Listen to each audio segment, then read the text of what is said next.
آج کے سائنسدان چاہے وہ خدا کے وجود پر یقین رکھتے ہوں یا نہ رکھتے ہوں، ان کا یہ ماننا ہے کہ ہماری اس کائنات کے اندر ایک خاص نمبرز کی ترتیب موجود ہے جس پر اس کی بنیادیں ٹکی ہیں۔ انہیں کاسمک کوڈ کہتے ہیں۔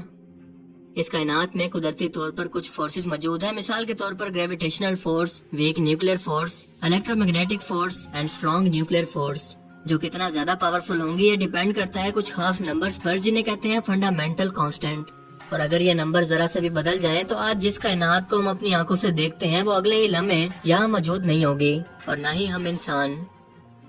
یعنی یہ سب ایک پہلے سے سوچا سمجھا ڈیزائن ہے جسے اس کے خالق نے پہلے سے سوچ سمجھ کر تیار کیا، کیونکہ سائنسدانوں کا بھی یہ ماننا ہے کہ جس وقت بگ بینگ ہوا اور ایک بڑے دھماکے سے ہماری یہ کائنات پھیلنا شروع ہوئی، اس وقت بھی یہ کیلکولیشن اتنی زیادہ ترتیب سے تھی کہ کوارٹیلین یعنی ایک کے بعد 18 زیرو میں سے کوئی ایک ترتیب بھی غلط ہوتی تو یہی کائنات جو کہ اس قدر تیزی سے پھیل رہی تھی خود ہی اپنے آپ سے ٹکرا کر اسی لمحے واپس وہاں پر چلی جاتی جہاں سے اس کی شروعات ہوئی تھی۔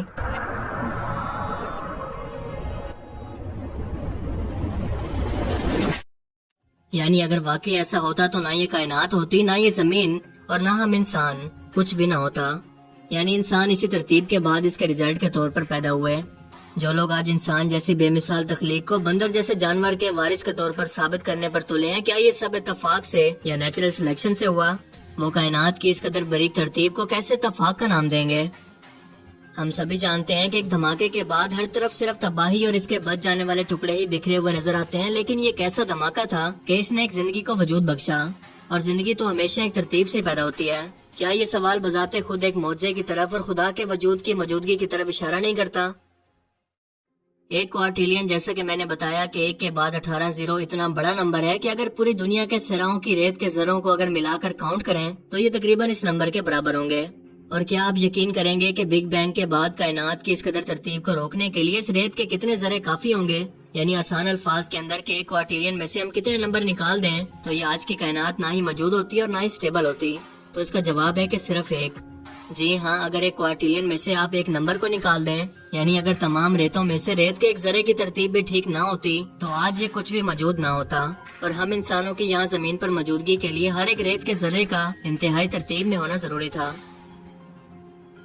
مزید آگے بڑھنے کے لیے ہمیں سب سے پہلے گریوٹی کے کانسیپٹ کو ایک مثال سے سمجھنا ہوگا۔ سو فرض کریں کہ ہمارے پاس ایک اسکیل موجود ہے جو کہ تقریباً اتنا لمبا ہے جتنا اس کائنات کی ٹوٹل عمر، یعنی 14 بلین لائٹ ایئر۔ اور ظاہر ہے کہ اس پورے اسکیل پر یعنی پوری کائنات پر ہر جگہ پر گریوٹی موجود ہے، اور کہیں پر بھی ایک ایسا ماحول تیار کر سکتی ہے جہاں پر زندگی کا وجود ممکن ہو۔ لیکن یہ صرف اور صرف ایک ایسی جگہ پر ہی ایسا پرفیکٹ ماحول تیار کرتی ہے جہاں پر ہمارا سورج ہے اور زمین اس سے اتنے فاصلے پر ہے کہ نہ تو وہاں پر زیادہ سردی ہو اور نہ ہی زیادہ گرمی، یعنی گولڈی لاک زون، پرفیکٹ لوکیشن، جسے اگر 1 انچ بھی بدل دیا جاتا تو نہ تو زمین پر کوئی زندگی ہوتی اور نہ ہی یہ کائنات وجود رکھتی، کیونکہ گریوٹی ایک بہت ہی ویک فورس ہے، اور اگر یہ اسٹرانگ ہوتی تو ستارے جلدی پھٹنا اور بلیک ہول میں بدلنا شروع ہو جاتے، جو کہ سیاروں کو تو کیا بڑے بڑے ستاروں کو اپنے اندر نگل کر زمین سمیت ہر ایک چیز کو فنا کر دیتے ہیں۔ اسی لیے اللہ تعالیٰ قرآن پاک کے اندر فرماتے ہیں، اور اللہ ہی کے لیے ہے آسمان اور زمین کی بادشاہی، اور اللہ ہر چیز پر قادر ہے۔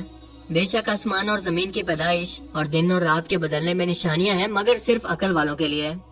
اور جو لوگ کھڑے اور بیٹھے اور لیٹے ہر حال کے اندر خدا کو یاد کرتے ہیں اور آسمان اور زمین کی پیدائش میں غور کرتے ہیں اور کہتے ہیں کہ اے پروردگار، تو نے اس مخلوق کو بے فائدہ نہیں پیدا کیا، تو پاک ہے، تو قیامت کے دن ہمیں دوزخ کے عذاب سے بچا لینا۔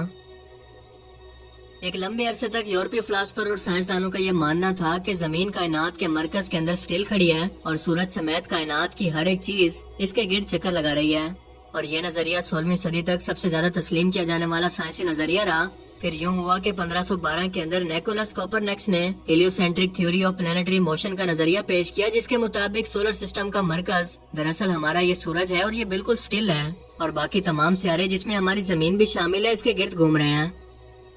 1609 میں ایک جرمن سائنسدان یوہانس کیپلر نے ایسٹرونومیا نووا کے نام سے کتاب شائع کروائی، اور اس کتاب کے اندر کیپلر نے صرف یہی بات ثابت نہیں کی کہ سولر سسٹم کے سب سیارے ایک الیپٹیکل آربٹ کے اندر سورج کے گرد گھومتے ہیں، بلکہ اس نے یہ بھی ثابت کیا کہ تمام سیارے اپنے محور پر اپنی ایک الگ الگ اور خاص قسم کی سپیڈ پر گھومتے ہیں، اور یہی وجہ ہے کہ ہر ایک سیارے پر ایک سال کا ٹائم بالکل مختلف ہوتا ہے۔ اس کھوج کی وجہ سے یورپی سائنسدانوں کے لیے سولر سسٹم کے کئی ایک نظاموں کی درست وضاحت کرنا بھی ممکن ہو گئی، اس کے سمیت کہ دن اور رات کیسے بنتے ہیں۔ یہ بالکل وہی الفاظ تھے جو کہ آج سے 1400 سال پہلے قرآن پاک سورج اور چاند کے بارے میں اور حتیٰ کہ تمام سیاروں کی موشن کے بارے میں بھی کچھ اس طرح سے بیان کرتا ہے۔ اور وہ اللہ ہی ہے جس نے رات اور دن بنائے اور سورج اور چاند کو پیدا کیا۔ یہ سب کے سب فلکی اجسام اپنے اپنے مدار کے اندر تیر رہے ہیں۔ اس آیت مبارکہ کے اندر لفظ یسبحون کا استعمال کیا گیا ہے، جس کا مطلب ہے بذات خود، یعنی ایک ایسی چیز جو کہ اپنی مرضی سے حرکت کر رہی ہو۔ اگر یہ لفظ پانی میں کسی شخص کے لیے استعمال کیا جائے تو اس کا مطلب یہ نہیں ہوگا کہ وہ پانی پر تیر رہا ہے، بلکہ اس سے مراد یہ ہوگی کہ وہ شخص پانی میں کچھ اس طرح سے گھوم رہا ہے کہ اپنے محور کے گرد بھی گھوم رہا ہے اور ایک بتائے گئے راستے پر بھی، بالکل ہماری زمین کی طرح جو کہ اپنے ایکسس کے گرد بھی گھومتی ہے اور سورج کے گرد بھی۔ ہمارے سورج کو اپنے محور کے گرد ایک چکر پورا کرنے میں تقریباً 25 دن لگ جاتے ہیں، اور یہ تقریباً 240 کلومیٹر فی سیکنڈ کی رفتار سے اپنے سیاروں سمیت خلا کے اندر سفر کر رہا ہے، بالکل ایسے ہی جیسے ان پلینٹس کے ساتھ خلا میں تیر رہا ہو۔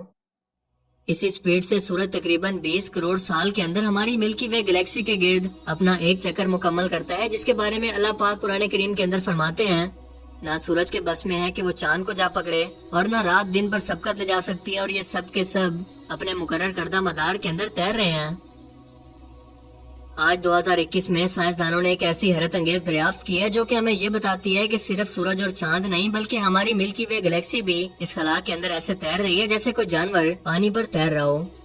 اور ظاہر ہے کہ اس کی یہ حرکت اس میں موجود چاند، ستاروں اور دوسری ہر ایک ایسٹرونومیکل باڈی کی حرکت کی وجہ سے ہی ہے۔ یعنی اگر اس میں موجود چاند، ستارے اور سب کچھ اس شیپ کے اندر نہ گھوم رہا ہوتا تو ہماری ملکی وے گلیکسی بھی اسٹل یا ساکن ہوتی، مگر ایسا بالکل نہیں ہے، بلکہ اس حرکت کی وجہ سے ہماری یہ پوری کائنات مسلسل سفر کے اندر ہے، اور ہم جانتے ہیں کہ حرکت اور سفر تو دراصل زندگی کی علامت ہیں جسے پیدا کیا گیا ہو۔ یعنی کائنات نہ صرف زندہ ہے بلکہ اپنے پیدا کرنے والے کا ذکر ہر لمحہ کر رہی ہے، اور اس میں موجود ہر ایک مخلوقات بھی۔ سبحان اللہ۔ کیا اب بھی ان نشانیوں کو دیکھ کر کوئی خدا کے وجود کا انکار بھلا کر سکتا ہے؟ اور یہ بھی کہ تم اپنے پروردگار کی کون کون سی نعمتوں کو جھٹلاؤ گے؟ اللہ تعالیٰ ہمیں سمجھنے کی اور نیک عمل کرنے کی توفیق عطا فرمائے، آمین۔